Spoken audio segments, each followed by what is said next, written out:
এখন এই magnetic conductor forward, এই ম্যাগনেটিক কন্ডাক্টর রিভার্স।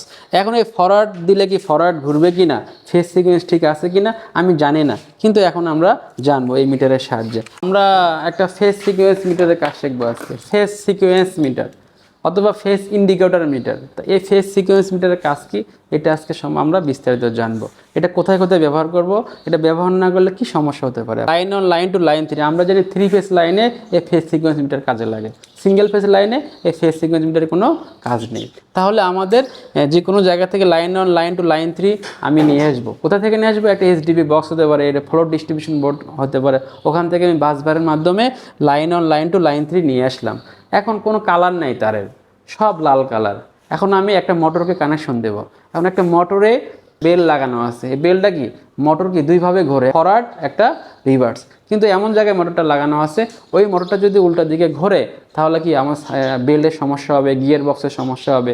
তাহলে ওই জায়গায় আমরা জানি 3 ফেজ মোটর সোজা ঘুরবে কখন এবং উল্টা ঘুরবে কখন। 3 ফেজ মোটর সোজা যখন ঘুরবে তখন আমরা ফেজ যদি ঠিক থাকে, line one, line two, line three অথবা RYB লাইন যদি ঠিক থাকে তাহলে কী হবে, ফেজ সিকোয়েন্স যদি ঠিক থাকে তাহলে কী হবে, মোটরটা আমাদের কী হবে, সোজা ঘুরবে। যদি ফেজ সিকোয়েন্স চেঞ্জ হয়ে যায় মোটরটা উল্টে ঘুরবে। তাহলে ফেজ সিকোয়েন্স যে কোনোভাবে চেঞ্জ হতে পারে।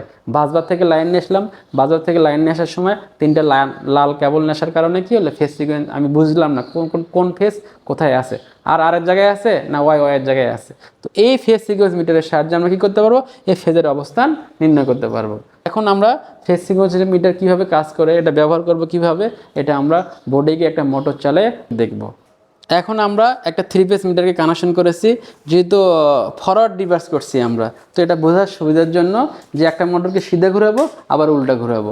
এখন এই ম্যাগনেটিক কন্ডাক্টর ফরওয়ার্ড, এই ম্যাগনেটিক কন্ডাক্টর রিভার্স। এখন এই ফরওয়ার্ড দিলে কি ফরওয়ার্ড ঘুরবে কি না, ফেজ সিকোয়েন্স ঠিক আছে কি না আমি জানি না, কিন্তু এখন আমরা জানবো এই মিটারের সাহায্যে। UVW আছে, line one, line two, line three আছে, আর ST থাকবে।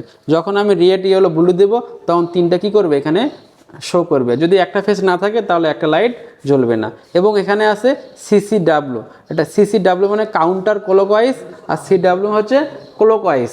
তাহলে যদি এখানে দুটো ইন্ডিকেটার আছে, যদি এটা জ্বলে তাহলে মনে করবো যে ওই সিকোয়েন্স যদি আমি অনুসরণ করি তাহলে মোটরটা উল্টো ঘুরবে।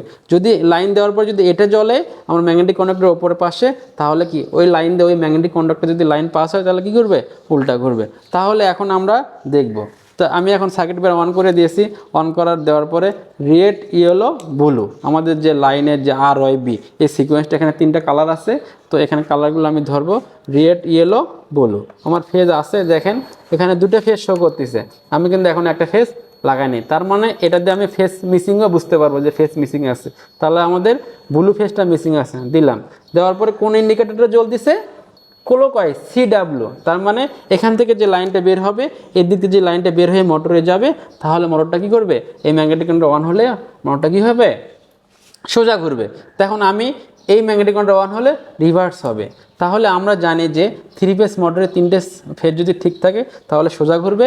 উল্টো ঘুরানোর উপায় হচ্ছে যে কোনো একটা ফেজকে ঠিক রেখে বাকি 2টো ফেজের অবস্থান পরিবর্তন করে দিলে মোটরটা উল্টো ঘুরবে। এখন আমি এখানে অলরেডি কী দিছি, এখানে লাইন 2, এখানে লাইন 2 লাইন 3 জায়গায় দিছি, এবং লাইন 3 লাইন 2 জায়গায় দিছি। দেওয়ার পরে আমি রেড, ইয়েলো, ব্লু ধরবো। আর রেড, ইয়েলো, ব্লু ধরার পরে দেখবেন যে কোন বাতিটা জ্বলে উঠবে ফেজ সিকোয়েন্স মিটারে। আমি দেওয়ার পর দেখলাম যে হচ্ছে লাল বাতিটা জ্বলে উঠছে। তাহলে লাল বাতিটা জ্বলে উঠলে এই ম্যাগনেটিক কন্ডাক্টর যেন অন হবে, এই দিক দিয়ে আমি আবার কমন করছি, কেন ফরওয়ার্ড রিভার্স একটা মোটরকে, এটা অন হলেও নিচে লাইন পাবে, এটা অন হলেও নিচে লাইন পাবে, এদিক দিয়ে লাইনটা মোটরে গেলে মোটরটা উল্টো ঘুরবে। তাহলে আমি ফেজ সিকোয়েন্স মিটারের মাধ্যমে দেখাতে পারলাম যে এই ম্যাগনেটিক কন্ডাক্টর অন হলে ফেজ ঠিক আছে, এই ম্যাগনেটিক কন্ডাক্টর অন হলে ফেজটা ঘুরে গেছে। তাহলে একই কেবল যদি লাল কেবল আমি ইউজ করি, আমি জানি না কোনটা ফেজ, কোনটা লাইন অন, কোনটা লাইন টু, কোনটা লাইন থ্রি।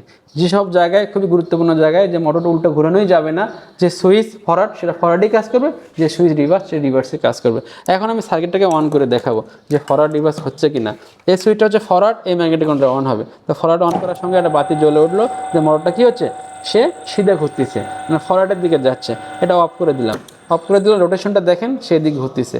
এখন আমি এই ম্যাগনেটোমিটার অন করব, অন করার সঙ্গে সঙ্গে কী হবে, সে আমাদের উল্টা ঘুরতেছে। যদি ফেজ সিকোয়েন্স মিটার না থাকতো তাহলে আমি কোনটা ফরওয়ার্ড কোনটা রিভার্স আইডেন্টিফাই করা আমার কাছে কষ্ট হতো। এই ফেজ সিকোয়েন্স মিটারের সাহায্যে আমরা ফেজের অবস্থান দেখতে পারি যে ফেজ সিকোয়েন্স আমার লাইনে ঠিক আছে কি না। তো এই ভিডিওর মাধ্যমে আমরা এটা জানতে পারলাম। সামনে যে আরও ভিডিও আসতেছে, নতুন নতুন ভিডিও আপনাদের মাঝে নিয়ে আসবো। তো লাইক, কমেন্টস এবং সাবস্ক্রাইব করে আমাদের পাশে থাকেন।